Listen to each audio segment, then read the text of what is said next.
And welcome to another episode of the Great Country Media Sports Jam. I'm Jordan. I'm Aaron. I'm Matt. All right, so we have to ask, question of the day: Kings or Warriors, and how many games? Well, I'm a Warriors fan. Game one was a loss, and it was a heck of a ball game. Still don't know how Wiggins missed that shot in the corner. I'm still going Warriors in seven. I look at it from a couple of different perspectives. The Warriors did hit a lot of shots, and the Kings were playing good closeout defense. Just we beat them with better offense. At the same time, Sabonis and Herter didn't play a good game, so they could probably play even a little bit better than that. I mean, it's just going to be a really good series. So I think the Warriors are gonna win tonight, and then they're gonna win game 3, lose game 4 and game 5, and then I think they'll win 6 and 7. That's the way I kind of see it. So you are actually predicting that we're going to get eliminated like the same way we did in 2002, the Lakers? That's just mean. Well, except this time, let's hope at least there's not any rigged officials out there. That's just mean. That's just mean. I gotta say, Kings in 7. I'm with you. I think it goes 7. I think it's very evenly matched. I actually think the Kings win tonight and then drop both in Golden State, come back for game 5 even. I don't think a road team wins a game in this series. Well, the Warriors are like the worst road team in the league. I think they've won 10 road games. So, I mean, I'm calling me crazy for them winning a road game, but yeah, I that's definitely a possibility. Matt, what about you? What do you think? Well, before the season, the series started, I had the Warriors winning, but I think now that the Kings showed me that they can win, and they won game 1, I think the Kings will take it 7. I will say this. I don't know where you stand as a Warrior fan, and maybe I'm a little biased as a Kings fan, but after watching that game 1, I mean, I think the rest of the NBA needs to look at the Kings and be like, okay, these guys are legit. Like, Well, I think they answered a lot of questions. Yeah, I mean, I think it's ridiculous that like they only got 2 nationally televised games all year long. I mean, the thing with the nationally televised game system is you have like 10 teams basically that you get to watch all season. So you really, if you're a basketball fan, you don't get a chance unless you're paying the big money to actually watch other teams in the league that are smaller market teams. Yeah, I mean, yeah, it's definitely, I think, opened some eyes of how good they are. I know Stephen A was talking about De'Aaron Fox basically looking like he was in prime Derrick Rose out there, which is, I was kind of shocked about that comparison. I just hope he doesn't have prime Derrick Rose's knees. Yeah, exactly. But no, I mean, yeah, heck of a performance and should be even better series. Definitely. I'm looking forward to it. And hey, all trash talk and banter aside, I think this is the most fun series in the first round, which I hate. Why can't my team just win in 4 with 30-point victories every time? And the only thing I'll say too is like, even though I'm a Warrior fan and you're a Kings fan, I don't know how you feel about this. I would root for whoever wins this series against the Lakers or the Grizzlies. I don't care who wins this series. I'm rooting for them against the Lakers or the Grizzlies. And I fully agree with that. And you want to know what? I think if it goes to 7, it's only appropriate to have a Gold Country Media pay-per-view boxing match between Aaron and I. If it goes right before game 7. Hey, is that who the winner of this series is going to play in the next round? Yeah, Lakers or Grizzlies. Yeah. Yeah, that's an easy. Yeah, Jordan outside of Doko. Yeah, I like it. We'll dress up too. We'll get like those giant sumo suits too. Get those dinosaur suits on. Just Yeah, the I random like dinosaur suits you see. I like it. We're just full of ideas. But hey, on to the high school sports scene. It's been a eventful week there. I mean, talk about the playoff picture. We're kind of closing in on the playoffs, and I feel like it has never been murkier in a lot of cases. I mean, some of these teams we have, we were talking before the show started, Delaware softball, can't get a read on them. Anyone in the FEL can't get a read on them. The SFL really in baseball and softball can't get a read on that. It's going to be a weird season. It's going to be a very interesting couple weeks. Aaron, let's start with you. The beginning of the week, where were you at and what did you see? Yeah, so on Tuesday I was at 12 Bridges for softball against Casa Roble. I really was going to win, but I really thought it was going to be a competitive game, and it ended up being a slaughter. I mean, Casa Roble won 15-1. 12 Bridges gave up 8 runs in the 5th inning. The thing that killed them is they had 5 errors out there, and I talked to Coach Zamora after the game, and she said that they've been a better fielding team than that. But it was just a bad performance for them on that side. They're she says they're a young team, which they are, and so sometimes errors can kind of compound into other problems. But yeah, they only mustered 2 hits out there. The Rhinos did go on to win 2 games against Center pretty handily later in the week, so that was good for them to pick up some momentum. I think they're now at 3 wins after those 2. But yeah, that was a rough one on Tuesday for sure.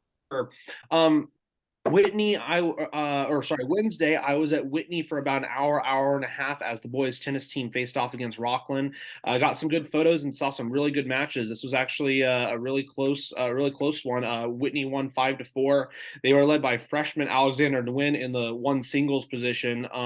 Really solid match there on his end. So and I'll get into some more boys tennis in a second for Thursday. But there's definitely some decent players in the area for sure.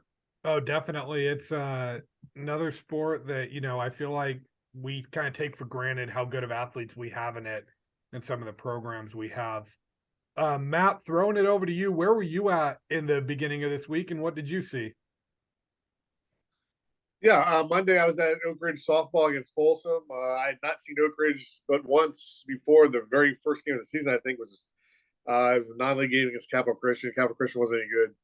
It's kind of worthless to go there, but I mean, so it's my really first time seeing Oak Ridge, and they should make the playoffs this year. But let me tell you right now, next year, the year after that, they're going to be contending in the SFL because they only have 2 seniors.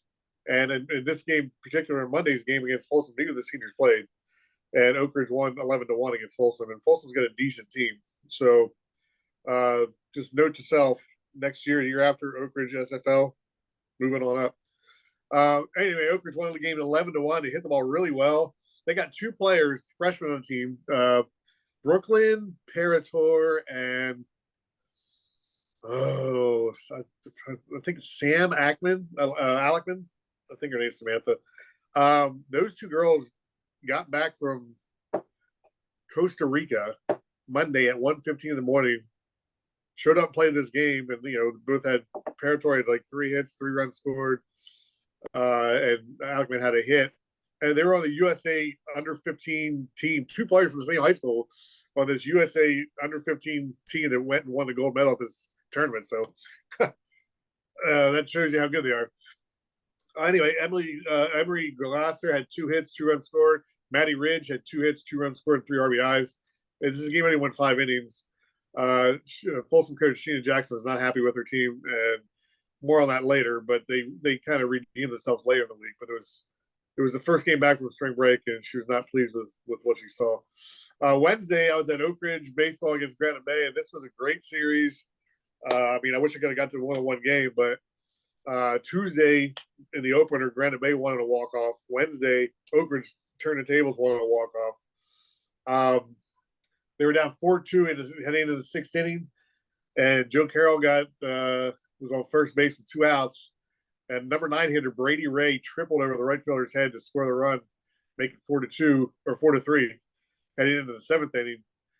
And Oak Ridge loads the bases. First 3 guys get on base, looking good for them to at least tie it.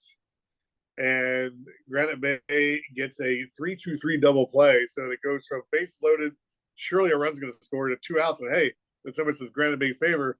And then Joe Carroll comes up, lashes a 2-run, the single to center field to win the game.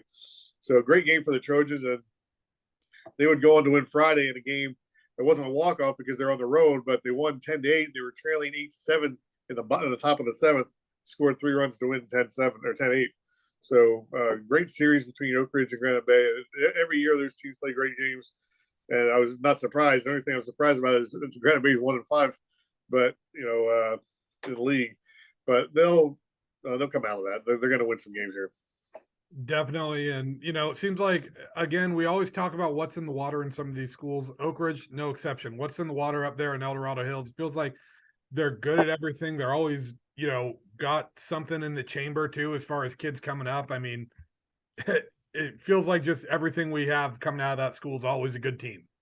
Todd Melton is a great coach. Their baseball program has been every year they're among the best, and he said this team likes to grind. He goes, this team, they grind, they don't like to lose, and he's got this special feeling about them. So we'll see what they can do in the postseason. Definitely. First game of my week last week was a team that had actually just played Oak Ridge baseball. It was Rockland against Del Oro. Rockland really needed a win in SFL play coming off of a sweep from Oak Ridge. And they ended up sweeping Del Oro in the series, but game one was a great game. Rockland ends up winning 4-1 over Dio and Loomis. This was a really interesting game. So Rockland pitcher Jesse Cuthill tossed a complete game one hitter while striking out 12. And he only walked 2 players, but in the first inning, Cuthill actually threw 27 pitches in the first inning. So, and Del Oro, really was on him. They got their lone run. I think every run and hit or every walk and hit in that game came in the first inning. There were a few errors, some good base running by Dio. But Cuthill ended up gathering himself and finished the game with an even 100 pitches. So 27 pitches in the first inning. And the rest of the game, he ends up throwing, let's see if I'm doing math, carry the one, something like that, 73 pitches. So, I mean, impressive performance for him. I asked him what was going through his mind kind of coming out in the second inning. And he just said, I had to throw strikes and let my defense, work around me. But he said it was mixing it up and his fastball was really just working for him. And, Dio just, they couldn't touch him. And they've really struggled with lefties this year. So that's a big one, and big win for Rockland. Like I said, they completed the sweep. They beat Dio 6-2 on Wednesday, and then I believe Friday they won 5-4 in extra innings, I want to say. So a big win for that. And then I was at another pretty impressive pitching performance right after I drove the short drive right up the hill and watched Placer and Lincoln play for their series opener. And that was one of the strangest games I've ever watched. So both starters ended up throwing a complete 7 innings, but it went into extra innings. So they both threw 7 innings and combined for 28 strikeouts in this one. Lincoln ends up winning 3-0 in 8 innings. But Placer's I'll start with Lincoln's Jackson Cook. So he strikes out 10, gave up 3 hits, walked 4. And, he actually was telling me that watching my team struggle against their pitcher kind of got him pumped up to go out there every inning, because he's like, I need to, keep the 0 up on the board and get our guys up. But, an impressive performance for Cook. And that performance alone should be enough to win 7 shutout innings with 10 strikeouts. But instead, he earns a no decision, along with Placer's Cam Staten, who also earned a no decision. He struck out 18 batters, allowing 1 hit and walking 1. 73 of his 101 pitches were for strikes, and Placer lost the game. So, I mean, one of the craziest performances I saw. I actually asked him after the game, I said, do you know how many strikeouts you had?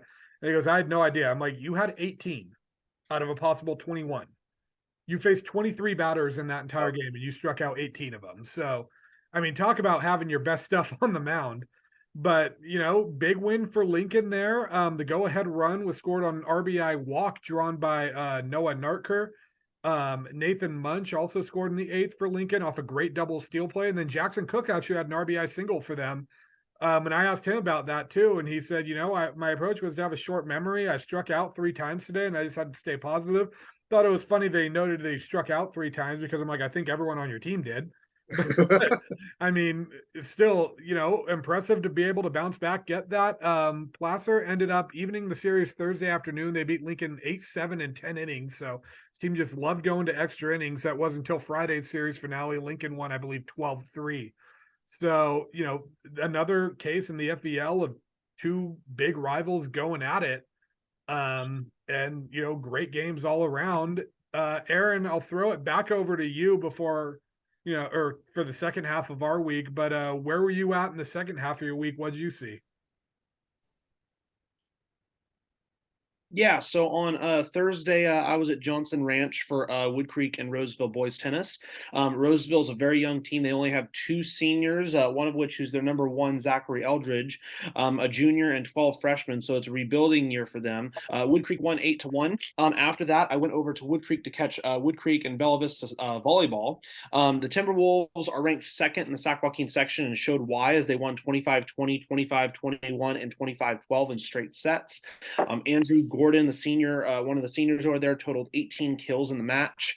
Wood Creek went on to compete at the Granite Bay Invitational over the weekend and went 5-1, defeating Antelope, which is a team they actually lost to earlier this season. I'll get into that in a second as well. Antelope's third in the Sac Joaquin section. And then after that, they beat Whitney, who's ranked fourth in the Sac Joaquin section. And then who they lost to is Ripon Christian, who's a D4 school, but they're actually ranked fifth in the section. And they're the defending D4 champs. A little bit more about Wood Creek. So even though they beat Antelope in the tournament, they actually lost to them earlier this season in league play. They've actually, outside of that loss, they haven't lost a single set in league.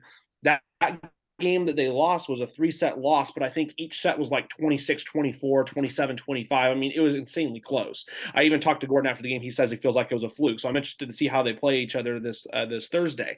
But yeah, getting back to Ripon Christian, so I mentioned they're the defending Division IV champs, and they may have a rematch against another team I covered, which gets us into Friday. Friday, I was at John Adams Academy in Lincoln for the first indoor athletic event at the Lincoln campus. Fun fact, 5 of the 12 players for the Patriots are from Lincoln, while the others are from Roseville or other parts of the South Placer area.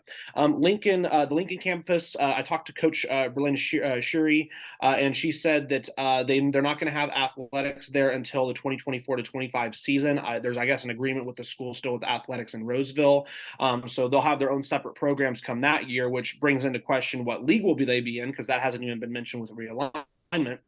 But getting into the game, the Patriots faced 12 Bridges and they won 25-21, 25-17, lost the third set 20-25, and then 25-18 in the fourth set. Gabe Rhoda had 10 kills, while Noah Clifford had 9 kills and 9 blocks. JP Byers had 8 kills and 6 blocks. Byers and Clifford were actually the top 2 scorers on the boys basketball team at John Adams Academy. Byers scoring 25 points a game this last season. And now they've transferred their skills over to volleyball. And for the Rhinos, their top 2 players were football guys. And it was Whit Cruz with 8 kills and 9 blocks, and then Elijah Knoll with 6 kills and 4 aces. John Adams Academy is now 17-7, 3-0 in the Impact, which I believe is the Northern Pacific Athletic Conference. They're ranked 39th in the Sac Joaquin section, but I think they're still going to contend in D4. It's just, once again, it's going to be the same thing as last year. They're going to go up against the Behemoth potentially and Ripon Christian and probably lose in 3 sets in the section championship, which is what happened last year. But 12 Bridges is 5-8, and they will look back to get into things in league play this week.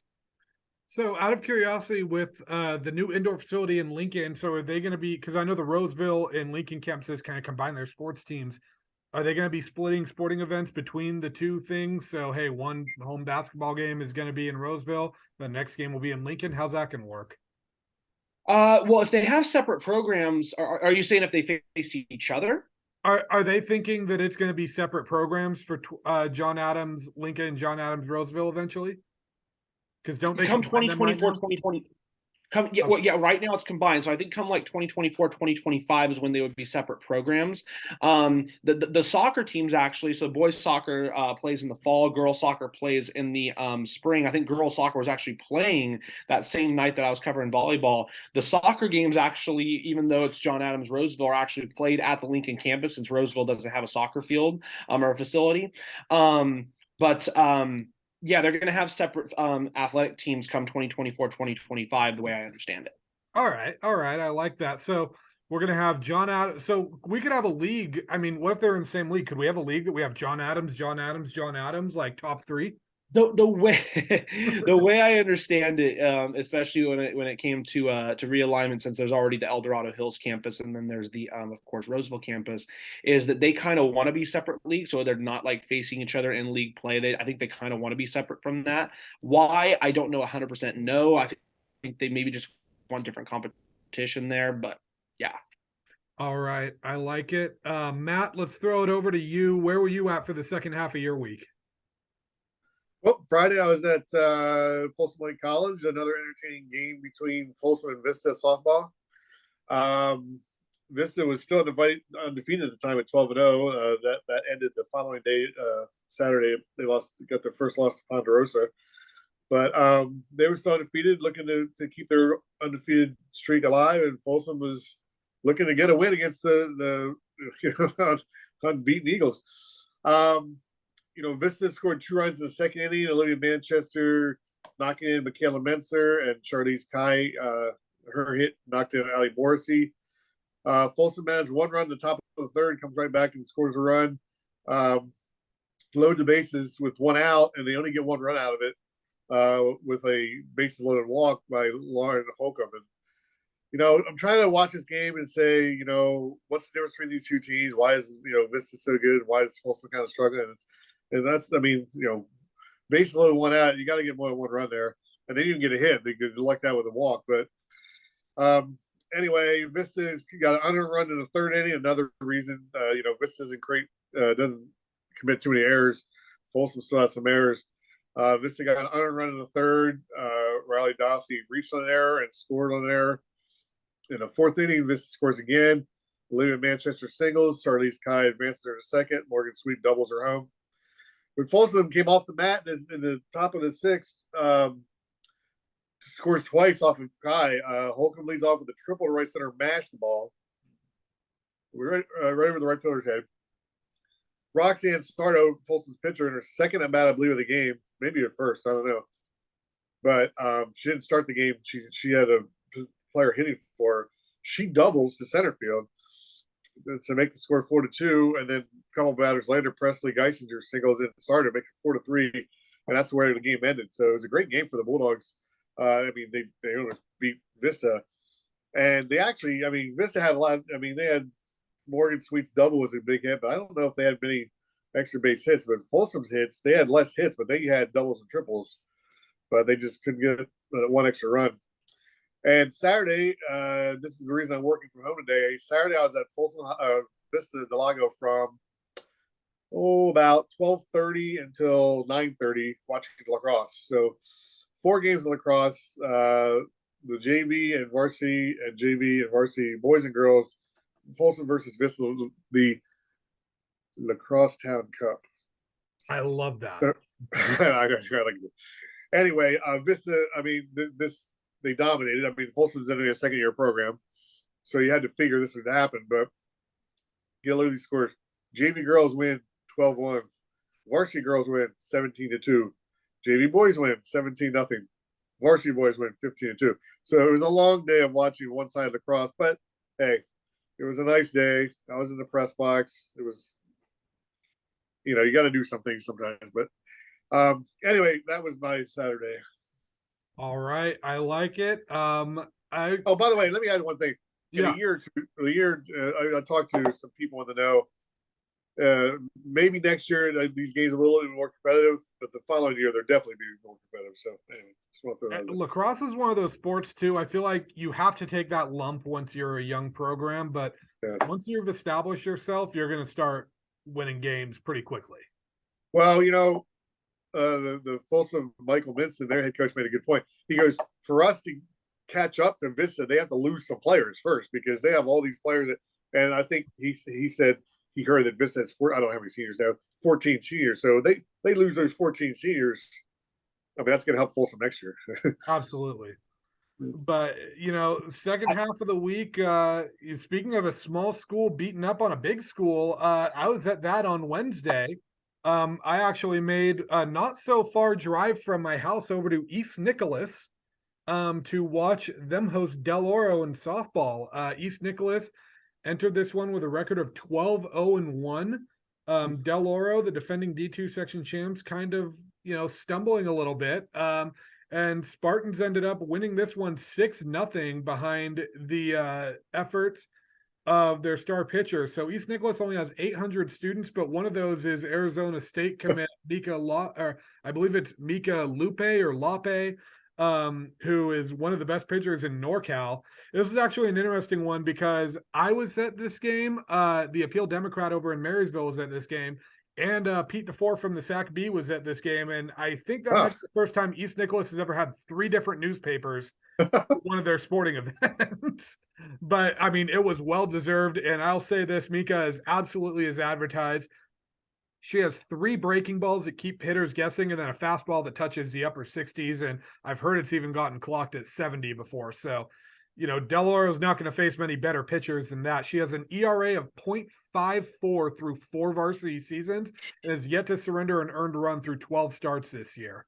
And I asked kind of Del Oro's coach, what makes her so hard to hit? And he goes, her control of the lineup's insane. Her knowledge of pitches is crazy. And just the way she can throw things that teams haven't really seen or hone in on, each batter's weakness. The softball IQ is up there, and she's one of the best pitchers in NorCal, and there's a reason she's going to ASU. Del Oro's youth definitely showed a little bit. They were actually holding their own defensively on East Nicholas, but 3 errors led to a 3-run inning for the Spartans. And then the 6th inning, the Spartans doubled the lead with a 3-run blast by University of Pittsburgh commit Danny Ferris. And then they also have another D1 commit on this team too. So quite the softball program over in East Nicholas. And, Del Oro was really struggling with that. It felt like, okay, this is maybe a team that's just not bound for the playoffs this year. They were 3-6 after this. They go play Rockland on Thursday, lose 7-6, and now 3-7. Hey, it's going to be a rough season. And then they play 15-0 Franklin on Friday, who was, I believe, the number 1 team in a few rankings, and Del Oro beats them 12-7, and then responds to that by beating Granite Bay 2-1 on Saturday morning. So, I mean, I can't get a read on this team, but, they've got talent. They're very young, and now you just beat probably 2 of the top 5 teams in the area. You have 5 wins this year now. You've beaten Sheldon, Elk Grove, Whitney, Franklin, and Granite Bay. So you've beaten some of the powerhouses in this area, but you're sitting at 5-7 because the schedule is just so brutal. And, I think this really is a team that Coach Sean Erickson has come time and time again and said, this team just needs consistency. They just need to get frequent at bats. They need to have some consistency, and the weather's hurt them. And, he might be right, because they look right now like they could be scary. They play Rockland today, and then they've got 2 big ones against Folsom. I mean, if Del Oro has a good week, we could be looking at them going 1 week ago being like, this team's dead in the water, to, hey, if this team gets in the playoffs, watch out. You don't want to play them. So the key for them is basically just play the top talent in the Sac Joaquin section, not the top talent in the northern section. Apparently, listen to their schedule coming up. I mean, this is a brutal schedule. They got Rockland today, Folsom on Tuesday, Folsom on Wednesday, Granite Bay on Thursday, and on Saturday at Ponderosa. Next Monday at Lincoln, then Whitney, Oak Ridge, Oakmont, St. Francis, Rockland, Folsom, Wood Creek, Granite Bay. I mean, look at that. That's a brutal schedule. The fact that you're like close to 500 with that is, amazing. But, Del Oro, a team to watch out for with that. And, kudos to them for pulling that one off. Well, one thing I want to say about East Nicholas is I don't know anything about that school. You said it's a small school, but it goes to show you have a pitcher in softball, you can play with anybody. So. Absolutely. And, they had one of the top players last year, and I can't remember her name, but I think it was Remington something. She is contributing at Oregon right now. Remington Hewitt? Yes. Yeah. So she's contributing at Oregon right now. They've got another girl at ASU right now. So that's just a great program. And then Thursday, I actually watched Colfax baseball notch its 6th consecutive win as they fended off Bear River for a 6-3 victory in a series sweep.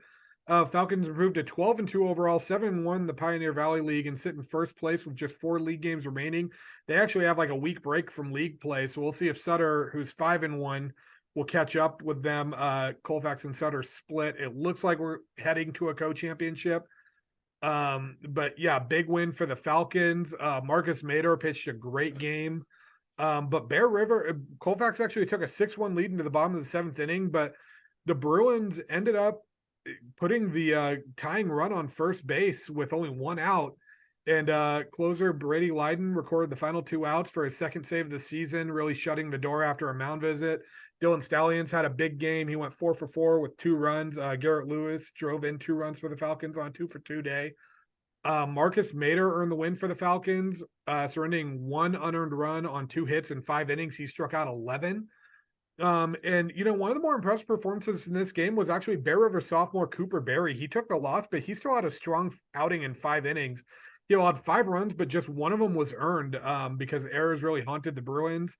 But a game like that where you go up against a team that not only is probably going to be your league champion or co-champion, but a team that realistically, could win the section in that division.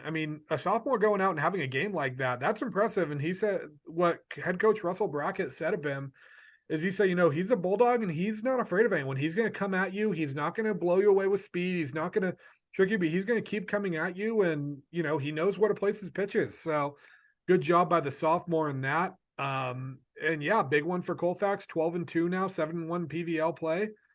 And, they've got 5 games scheduled over the next 8 days. So, hey, big one for Colfax, but big win for them and good job on that. And, kind of wrapping up the sports for the week with our athletes of the week. I think for mine, it's a pretty simple one. Cam Staten, my athlete of the week. If you strike out 5, you are absolutely going to be the athlete of the week. So Cam Staten, my athlete of the week for sure. Aaron, over to you. Who are some of the best performances you saw? So before I get into that, there's one other thing I want to say about East Nicholas. I wanted to kind of, because you got to watch them play. Now I don't know how much, I don't know if you've gotten to see Whitney. And obviously, I've gotten to see Whitney. If East Nicholas was in the Sac Joaquin section, do you think they'd be a top 5 team? I think so. I think so. Yeah. So Pete DeFore from the B was there, and he told me, there is a reason we have East Nicholas ranked in our top 5 right now. And they're as advertised. They beat Del Oro by more than I think a few kind of bigger names in the section have. So, and put it this way, Franklin's the consensus number 2 in the section. DO beat them by 5, and East Nicholas beat DO by 6. So see, and I actually saw Pete at a Whitney Rockland game. We were talking about East Nicholas a little bit, and he's like, the reason I can't put them higher is just because the league they're in, they play like nobody. And and I agree. Like my counter to that was, they're doing pretty much everything they can to try to play the top talent in the area in non-league action, though at the same time. So I don't know how high they would go. I don't know if they would beat a Franklin. It's crazy to see though what they've been able to do. It'd be really interesting to see like an East Nicholas Whitney game. That'd be a fun one to watch, especially if she was Lupe was pitching against like Flint and all those guys. That'd be an amazing game. I absolutely agree. And if that happened, I might just go check that one out. So hey, it could be a NorCal regional game. Who knows? I'll have to talk to some guys over at Whitney and see if they can make that work. But there was actually one game that I was at last week that I totally forgot to mention about because I didn't see it in my jam document last week, and it was because I got told about it the day of. Wood Creek and Oakmont girls lacrosse were playing, and the game was actually dedicated to Morgan's Message, which is an organization that is dedicated to taking down the mental health stigma for student athletes, which was actually a really cool thing. One of the players on Wood Creek's team, Addie Strong, she's a sophomore. She's actually probably their best player too.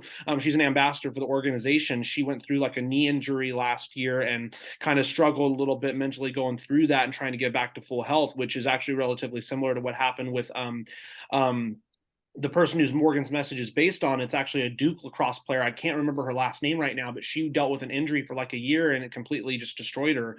And she actually ended up taking her own life. It's a very serious issue, and it was just cool to see them bringing light to the issue. And Addie actually spoke before the game. The whole team held up this big banner, and it was a really good game. You mentioned some young lacrosse teams are going to be taking a little bit of a punch in the mouth for the first couple of years. Well, Oakmont girls are in their first year and they're actually playing decent, even though they hadn't won a game up to that point. They were competing with teams like Roseville. They were competing against some really solid teams, and they were actually down I believe either 12-3 or 12-4 in this game that I covered, and they came back and scored 4 or 5 goals straight in the second half to make it a 12-8 game. Wood Creek ended up coming away with the win. Addie Strong had, I believe, 5 or 6 goals in the game. But I mean, Oakmont's a very young team. I think they only have 1 or 2 seniors on their team, a ton of freshmen and sophomores, and it's just amazing how quickly they've improved in a span over 6 weeks. So I covered that one last Tuesday. I forgot to mention that 1 and 2, and that was a really cool game to watch. Great message as well. But yeah, getting into my athletes of the week, it's so funny. I figured you were athlete of the week. Athlete of the week. And it's Jackson Cook. Whenever you strike out 10 batters and you come away with the win in a performance like that in 7 innings of work, that's just a phenomenal performance. But he was also, solid at the plate. As you mentioned, he had an RBI in that game. He was 5 of 13 at the plate during the series with 3 RBIs, a triple and a double. So yeah, he's really getting it done. He's actually, we talked about what he did as a pitcher last week. He's second on the team in batting average actually right now behind Kenny Winters. So he's really getting the job done as a sophomore out there. I think I mentioned it earlier this year. He last year was brought up in the playoffs as a freshman and pitched I want to say he pitched a shutout in the first round. And he's, continued it over to this season, is playing really well. So props to him. He's my athlete of the week. I did want to give a shout out though, who I was considering athlete of the week as well this week, Michael Dallas. He's a defenseman on the lacrosse team over at Lincoln. He just committed to the University of Oregon, so congratulations to him. He is the first Lincoln lacrosse commit in school history. As we go over to South Placer, we're going to get to the college. Actually, we're going to do Sierra College this week. It's going to be Del Oro alumna and Sierra College freshman Kendall Manley. So get this. So Sierra softball, they are 35-1. They are ranked second in the state. I don't know how they're second. I think they should be number 1 ahead of Palomar. But they are absolutely just doing it on both ends, and Kendall Manley did it on both ends against Sac City this weekend in a doubleheader. The first game, she hit a 2-run walk-off homer. And then right after that, they go into the doubleheader. She's on the mound now. She's actually pitching. She pitched 6 innings on the mound, struck out 3, didn't allow, I think only allowed 3 hits, and Sierra won the game 1-0. So she's my athlete of the week. Sierra's having their best season of school history, which is also, I can say this now because I'm going to have an article coming out next week on it. It's Darcy Brunell, who's the head coach over there. This is her final season as the coach over there. She's been there for 27 years, and it would be one heck of a story for career end with a state championship. And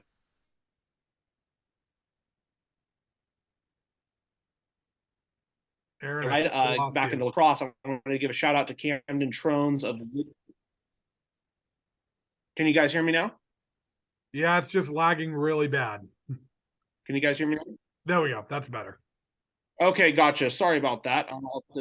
Okay, cool. Good deal.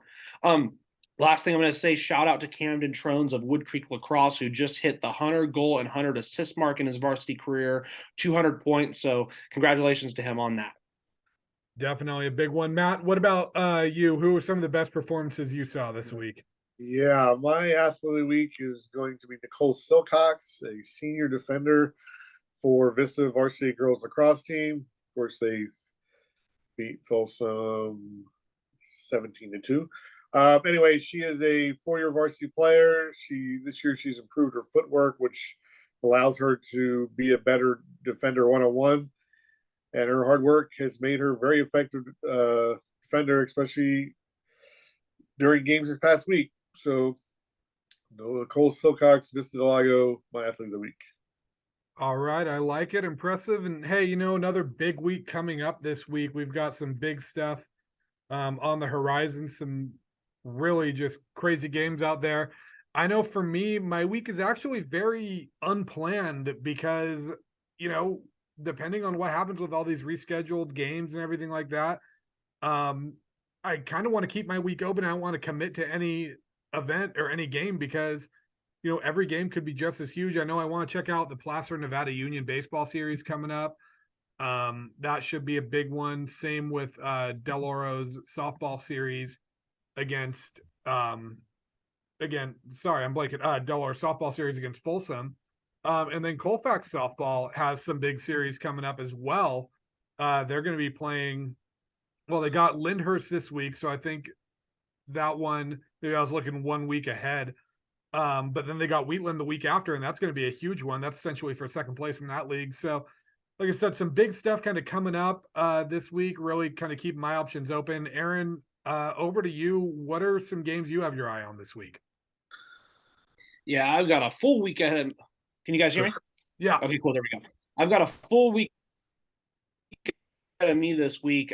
Today, which is Monday, I will be at Lincoln for Lincoln River Valley Boys Volleyball. Should be a good match. I'm going to say River Valley gets the win there. Tuesday, I'll be at a couple things. First, I'm announcing Lincoln and Oakmont baseball, which should be another really good series at 4. And then I'm likely going to go over to Whitney to watch boys volleyball face Folsom. The Wildcats are 17-4, 6-0 in the SFL, 4th in the section. It was an exciting 3 sets the first time they played, and it was an exciting 2 sets in a tournament. So this should be a really good game.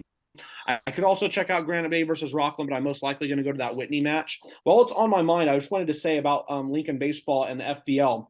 Right now, this is how close it is. We talked about this last week too. Ponderosa and Lincoln, both 4-2 in the league. West Park 3-2-1. I guess they tied with Nevada Union in extras, I would imagine, because of darkness. Nevada Union 2-3-1, and then you got Placer and Oakmont at 2-4. So especially how this Lincoln Oakmont series goes this week, I mean, they could all just be so bunched up close going into the last 2 weeks of the season.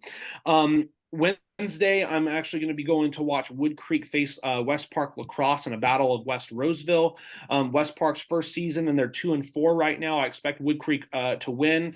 I will say this could change depending on what I go and do on Friday, which I'll get into in a second. But on Thursday, I will be at Whitney to watch the Wildcats face Rockland and boys lacrosse Corey face-off. The Wildcats are 9-5, 4-3 in the SFL, while Rockland is 8-7 and 4-4 in the SFL. Whitney won last time 9-3 at Rockland. Friday, wish me luck, boys. It's going to be a long day. I'm going to a ton of stuff. Firstly, SFL swim trials at Granite Bay start at 10, so I'll probably hit that for like an hour and a half or 2 hours. Then I'm going to go off to West Park for the FVL swim trials for about an hour and a half to 2 hours. Take a lunch break, and then I'm off to Lincoln once again to announce baseball versus Oakmont at 4. And then I'm likely, which I haven't decided on this yet, which is why Wednesday I'm not sure. I'm either going to go cover Lincoln and Oakmont lacrosse at Oakmont or Wood Creek and Roseville boys lacrosse at home. Oh, did I mention I'm going to a movie after that too? Yeah, that's going to be a very fun day. It's going to be a long one for you there, Aaron. Yeah, it's a crazy week, really. But hey, you know what? That's this time of year. The rain delays kind of hurt us a little bit, but now everything's coming in. We survived weeks of not knowing what we're going to put in our paper, and now we're like, I don't have room for everything I want to put in the paper. Matt, what about you? Where are you going to be? Yeah, today I'm hitting game 1 of Vista del Lago versus Rio Americano baseball series. I believe Rio is in first place undefeated, so this should be a good series, good matchup. And then right after, I'm going to go from the baseball diamond into the gym to watch Vista play Rio Americano volleyball. So double duty there. Wednesday I had down Folsom High baseball versus Granite Bay, but I remember I got to go to the airport, so I don't know if I'm going to hit that. If I go to that game, I probably won't be able to stay until the end of it. Thursday, Oak Ridge softball at Folsom, a rematch of last Monday's game. See if Folsom can play any better this time. And then Friday, I was going to go to Oak Ridge baseball against Delora, but now since I won't see that Folsom game, I may go to Folsom Granite Bay. Whatever series is even, is what I'll go to. If one's 2-0, then I won't. And then for the first time in 4 weeks, I got Saturday off. So. Hey, I like it. What are you going to do with your free Saturday? Hey, you know what? I ain't doing a thing. No yard work or nothing. I like it. Was it the Office Space? Like I did nothing and it was everything I thought it would be.